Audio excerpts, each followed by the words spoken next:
Hello, everybody. Welcome back to another episode of Foreign Football Forecast, the best podcast on YouTube, the best podcast everywhere. It's again your co-host Patrick Monaghan. I'm joined by Luis. Luis, dímelo, brother. ¿Qué lo que? What a great week. This is probably to any of my Colombians out there. I'm sorry, but the topic is coming up. I don't even got to say the score. I don't even got to say the game. But to all my Ecuadorians, you know what's about to be discussed. Even my boy is wearing he's repping. He is repping. So, bro, what's good with you, Patrick? I'm feeling pretty good. This has been a crazy week. Crazy week, man. So we're going to talk a lot about Ecuador today, but just so you guys know, we're going to kind of split it up into two. We're going to do recap for you, and then we have to mention the Ecuador game. So just a quick little recap for you guys. We got Brazil with 12 points, Argentina's 10. Brazil's been going crazy. Ecuador third, doing incredibly well, got 9 points. 9 points. Got Moises Caicedo and Helmena, got 2 assists each, and Moises has, I believe, 4 goals. Paraguay's I think he has. Estrada has 4 goals. Yeah, with 3 goals. 3 goals. Yeah, it's 3. Got Paraguay has 6 points. Uruguay 6. Chile and Colombia got 4. Venezuela 3. Peru, sorry to all the Peruvians. I don't think this is going to go on. We got 1 point, and Bolivia's got a point. So, got pretty inconsistent, to be honest. Like, not exactly what I was expecting, but it's Brazil, man. It's Brazil, like always. Sincerely, I feel bad for Bolivia and for Venezuela. One, because Bolivia has that. No. Venezuela has a long keeper. Fighting, yes. Kid is a beast. I don't know if you've seen him play, dude, but that kid is pure talent. And then Bolivia has one striker, which I always get his name mixed up. Marcelo Martins, or is it Moreno? What is it? I can't hear you.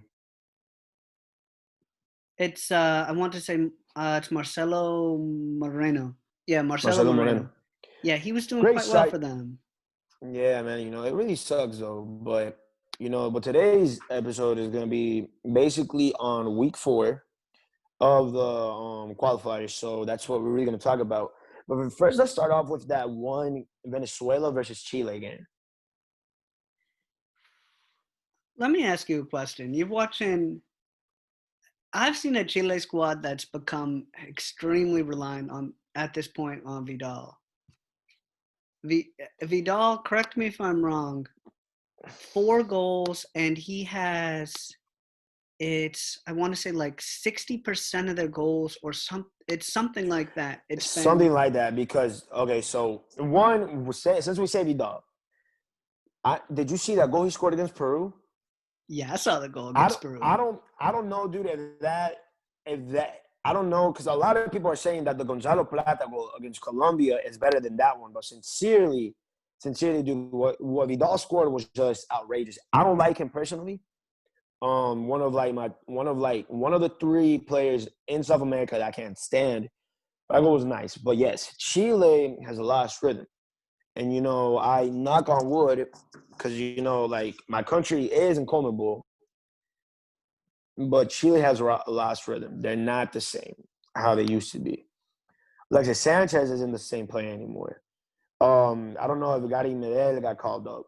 Claudio Bravo, he barely gets any playing time in Man City. Alexis Sanchez, well, I don't know if I mentioned him already, but Alexis Sanchez just isn't the same player. Eduardo Vargas, he's not how he used to be back in the day where he was like not the best striker, but he was a good striker. So, yes, definitely Chile right now, from seeing them, they're basically in some trouble because their good players are starting to get old. And it's not even like just that, but it's mainly the fact that they've gone through their cycle. I mean, we're looking at a Chile squad that when it was Copa America, they were going crazy, They'd won 2 in a Yeah, row. Alexis Sanchez, I want to say, is about 30 or 31 years old now. Vargas, I want to say, is around the same age. Vidal's a little around bit this. older. Bravo's a little Yeah, older as well. I mean, they haven't really refreshed, if you will. You know what I yeah. mean? Can So you that honestly name like a Chilean player that's come onto the world stage and in European football that's been excelling recently? well, at a young age, At a no. young But age. yeah, at a young age, no. But one, it's Vidal. Vidal, yes. You Vidal's know, been incredible. Vidal is just, Arturo is an animal, bro. That's no doubt about it. He's an animal. You know, Sanchez, after he left Arsenal, he was basically passed around. I wouldn't even say passed around. He was only passed around to two teams. But it was just the biggest mistake he could have done. Like, you go to Man U and you do horrible Man U. Like, there was nothing good about the man in Man U, sincerely. But then you go to Inter, and now, you're like, it's very tough to get a spot there because, you have El Toro Martinez, and you have Lukaku as attacking. So, yeah, Chile is in trouble. Ecuador's next game is against Venezuela, but then right after Venezuela is going to be Chile. And not every game is easy, but Chile if they really want to get points, in my opinion, not just because we won 3 games in a row, Chile will most definitely not be getting points in Quito. I If don't think Ecuador, so. if Ecuador one, because of the altitude, two, because these players are young, motivated, and that's if we play with the same squad, not calling up any old heads like Antonio Valencia, um, any of our old defenders, none of those old heads, like those bad strikers. I feel like if the coach does good on calling up players, Chile is not getting any results in Quito. And the thing is with Chile, Chile's been very just kind of the definition of like Mm-hmm. más o menos. You know what I'm saying? Yeah, They got a zero, the goal differential is 0. They've picked up, they're at right now 4 points. And then the same thing in many ways, Chile and Colombia have been similar, right? Both have the goal differential is 0. They both have they've been 4 similar. points. They've both been kind of flat. Frankly, Yeah, when it comes to this is Chile, and this is the thing. I don't think that Chile's going to pick up points in Ecuador. I really don't. Not Yeah, with the way you guys are playing. You guys have scored this 13 goals. You guys have been crazy. yeah, like that's the thing about it. But let's talk about trying to follow the script here. But let's talk about Colombia and the straight to defeats. One with losing in Barranquilla against Uruguay. And then, I'm sorry, but, with all due respect, trying to keep it professional on our page, the ass whooping in Quito. But first, let's go to the loss that they took against Uruguay. I didn't see the game because, right after Ecuador won, I sincerely I didn't have any interest in watching any other game. But I was looking at highlights. They had all the players in there. Yeremina, David Ospina, Juan Cuadrado, James Rodriguez. There's something going on in Colombia. And maybe Colombia, I think, has hit their peak. Maybe. Maybe. Because, reason why I say they might have hit their peak, well, I can't really say that just because my team is doing good and now they're doing bad because, bro, it's only been 4 games. There's so many more games that's left to play, That's true. you And know? But I think it was poor defense in I both I don't cases, know. though. Poor defense, but okay. So 3-0 against Uruguay. We beat Uruguay 4-2, but without a Kalani. But the thing is, still, you know, we played in Quito. Colombia had that advantage. Well, I don't know if it's still hot in Barranquilla, but I heard that playing Barranquilla is super super hot. It's like very humid over there. Ecuadorian players look purple once they get they look purple. They look purple as hell, bro. When we wear our away jersey now is actually gray. It's not like black or like navy. We actually have I a remember gray. when it was the Navy. Yeah, like I remember when we lost 3-1 to Barranquilla. Dude, Looked like what? Barney. Exactly. I'm like, dude, those are like fucking grape Jolly Ranchers. I'm like, oh my god.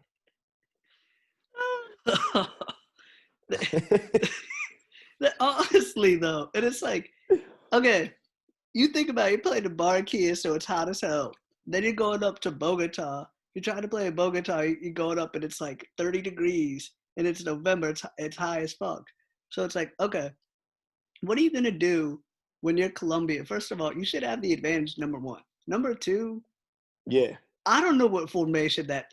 I don't know what he was thinking with Quiroz, but their problem is with Colombia. They're the type of selection that if Colombia doesn't score, their defense plays way too far up. Their midfield was Yeah. okay, but he was trying to put Cuadrado in almost like a wing back position. I think he had Cuadrado at right back, if I'm not mistaken. But isn't that what Cuadrado plays in? No, At Juve? he's sometimes, but he's more of a winger, so it's not really meant to be. And then I think they put in what did we say? It was Murillo and Davinson Sanchez, I think, were playing center back. I think that was the two. They were played awful. I was thinking Ecuador. When I saw them play Uruguay, I'm sorry, I thought that Uruguay was going to be a lesson learned. But if anything, I don't think they've learned. I think Colombia and Chile are going to have issues scoring. Yeah, like that's the thing, though, forward. dude. I mean, it's going to be a problem for them because, I don't really know any young Colombian players right now. I mean, they used to have Juan Quintero. You know who Juan Quintero is, right? The one that scored the free kick in Russia, and I think he plays in River Plate.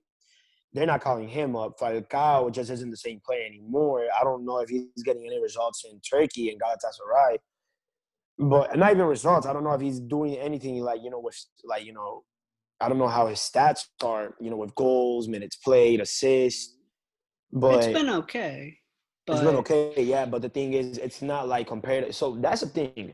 It's with Chile, they kind of have that one player, which is Vidal, that's trying though. Because the thing is about Chile, they're gonna perform and try their best no matter what. Because I'm actually thinking right now. So they lost the first game. They tied with Colombia, beat Peru, and okay, that makes sense. All the 4 points, okay, yeah. So that's the thing with Chile losing against Venezuela. That's a problem because this is Venezuela's first win. And that's a big. Let's actually talk a little bit about that because that's a really big win for Venezuela, and they haven't been as bad as people thought they were. They're not. The two things that have caught my eye have been really a couple things. How poor Peru's played, and a pretty decent performance from Venezuela. In all actuality, I think Venezuela's going to be a little tougher. So from seeing comments, because I follow Conmebol on IG, people are saying take Peru to CONCACAF. I'm just like, all right, the disrespect. I saw that. That was too much. That was too much. That was too much. Though, I will be honest with you. Like, I don't know what happened to Peru now. I mean, I guess this is another thing too. A lot of old players and not young players. So that's another thing that basically that these teams have in common.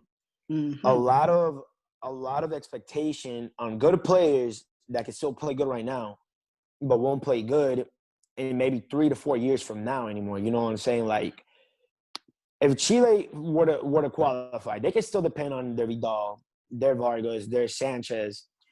But going into 2026, going into a future Copa America like Ecuador 2023, because I think Ecuador is gonna host a Copa America in 2023.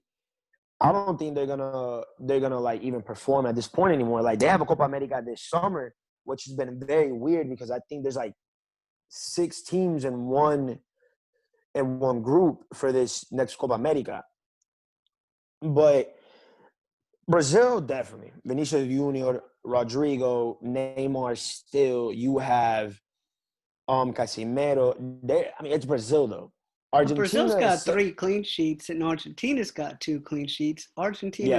and Argentina Ecuador Brazil always revamp though. Ecuador could have had 2 clean sheets, but it's the damn penalties. It's those damn penalties that kind of like True. screwed us up against Uruguay and Colombia. But you know, so what happened? Not what happened. So that's the thing. Argentina right now, not too bad. They have Dybala. They have El Toro Martinez. You know, they're fine. They're eventually gonna find players. Ecuador, just damn it. Estrada, Moises Caicedo, Gonzalo Plata. That's something to look forward to. Leonardo Campana, even though he hasn't been getting PT, but I just really want to see him start in the game. But Ecuador has a lot of young players. Estupiñan, a lot of them, bro. Just like a lot of good young players. Like, you know, Mena is pretty old now. But you could say Ecuador right now has a very good young squad. Like, I think the oldest there is like 24, which is Estrada. I'm older than Plata than Gonzalo by 3 years, bro. Sheesh. This is the Like, depressing thing about watching football. I mean, the funny thing is this. People ask me, what were you doing at 19, bro? I was playing FIFA, and I was getting excited because I got my career play to like a 92 overall. Wow, this man Gonzalo Plata's over here like playing in Cristiano Ronaldo's boyhood club. It's just crazy, dude. And I'm proud of that kid. I'm just super proud of that kid, man. Like, as an Ecuadorian, I really like, you know, I pray to God, you know, like I really pray that all these players focus on soccer.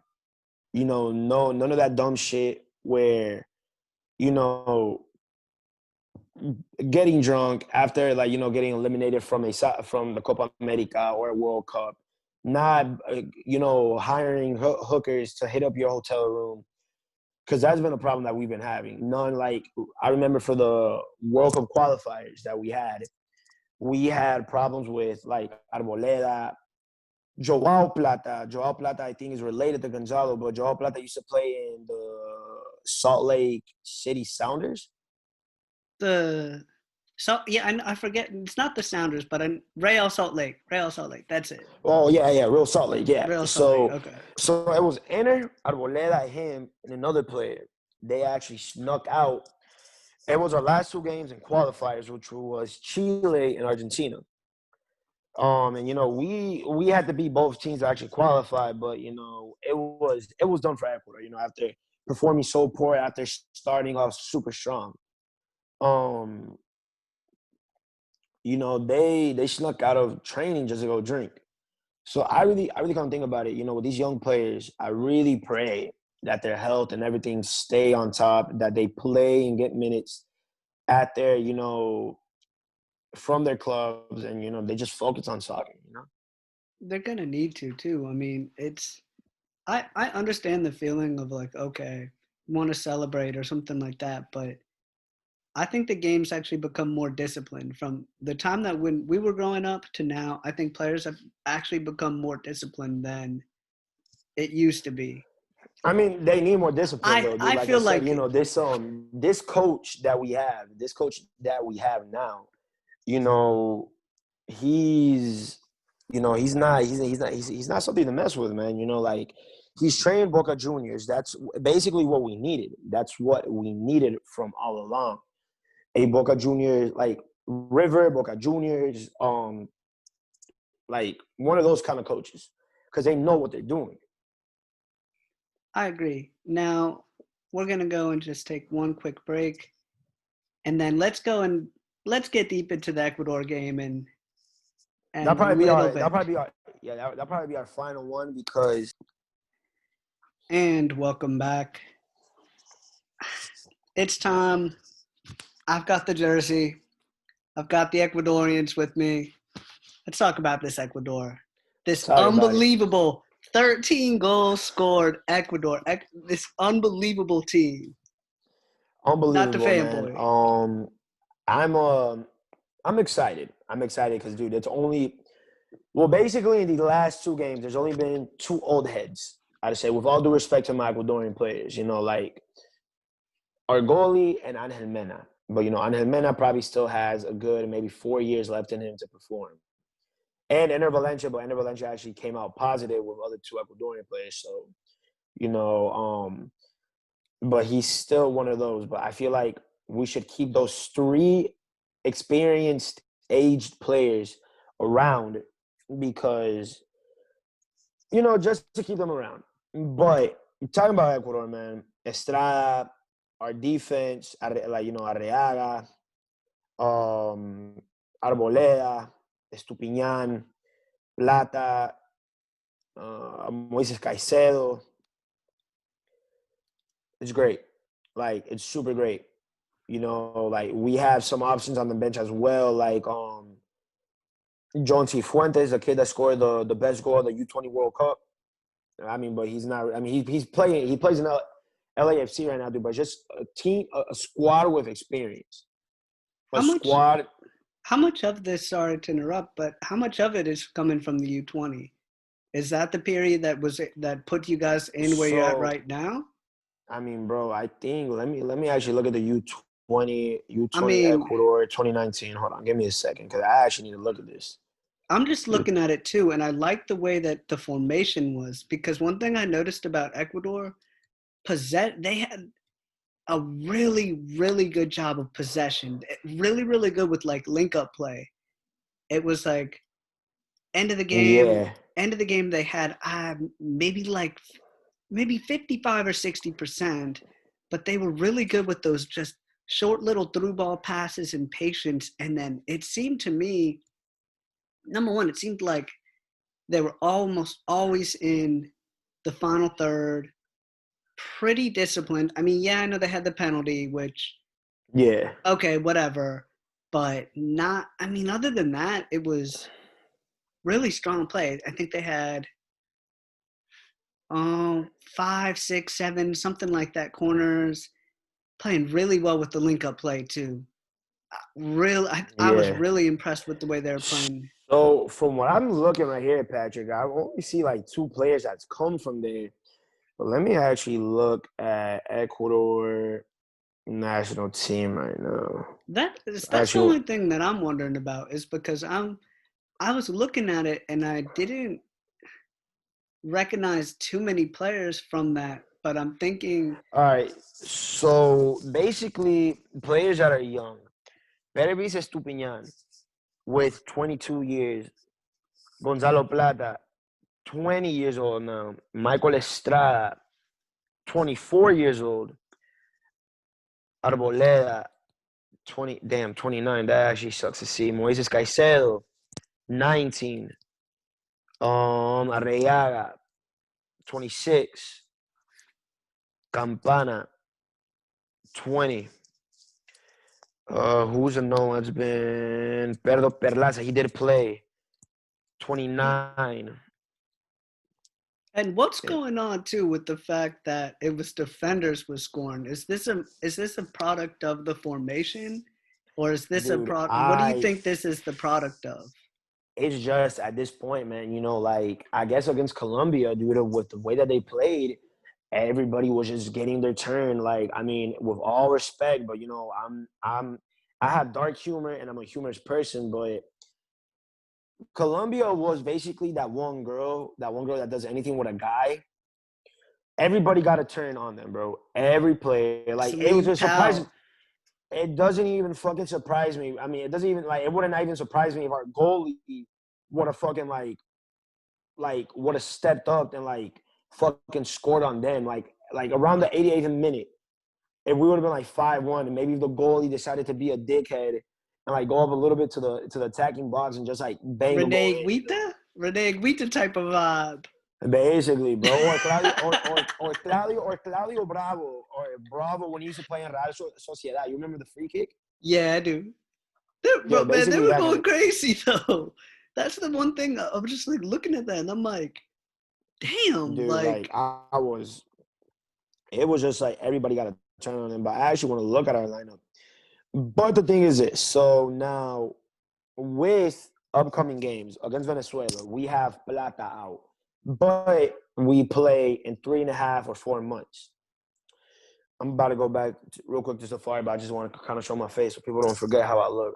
I'm kind of ugly, people, but I gotta show. Se All right, puso la but máscara, bro. so basically, um, I don't know who's gonna get called up at that point. You know, our coach is doing a good job on calling good players up. I mean, it kind of sucks. I just kind of like came to find out that like a lot of our, some of our players are pretty old. I mean, well, maybe Arboleda and Perlaza, but we'll find solutions. Like I mean, I'm just really used to our like starting 11 now.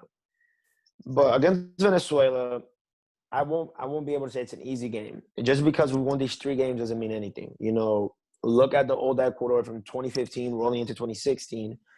Like after being 4 games unbeaten and beating Argentina 2-0 at home and Argentina, Ecuador had to be on their game. They had to play every game like a final. They have to use a similar formation and starting 11 in every game until we hit the points that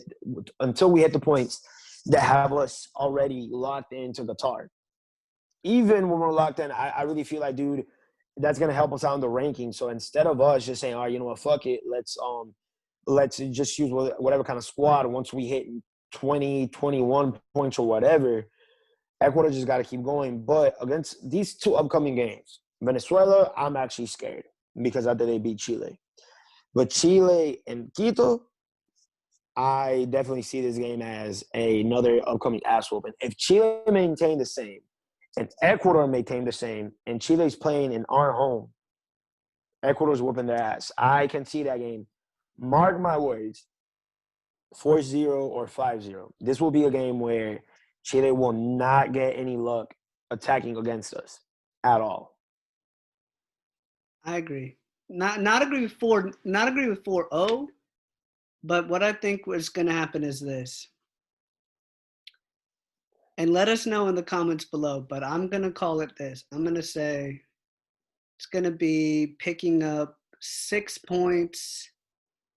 Mm-hmm. But this is not going to be an easy 6 points, because one thing that I don't think that's been discussed, and I don't think they've been getting the credit. Venezuela is not some just little easy out. Yeah, it's going to be tough in Quito for Chile, but we can't. I just feel like you can't just go and throw in the towel. We can't just say, okay, it's done. But this is something I'm looking forward to, and frankly, the one storyline that I'm looking forward to seeing and what I'm keeping track of is I want to see who's going to be top 3 after we see the matches in March and after we see what happens, because I think after that is going to be very telling of who's going to be able to qualify or not. That's the what best I think. thing. Definitely. The best thing to do right here, even if Ecuador finish off the whole thing right now, like the next week of basically, okay, so if Ecuador finish off the next week of qualifiers, the next upcoming week of qualifiers with 4 points, that's solid as hell. Like, okay, so if we beat Chile, I would most definitely say that Ecuador is going to go back to the 2014 qualifiers Ecuador, where they didn't lose a single game at home. They never won away. They tied against Venezuela and Bolivia in 2014 qualifiers, but they won't. And Uruguay too. I remember that's when Chucho Benitez was still alive. RP to one of our best strikers. But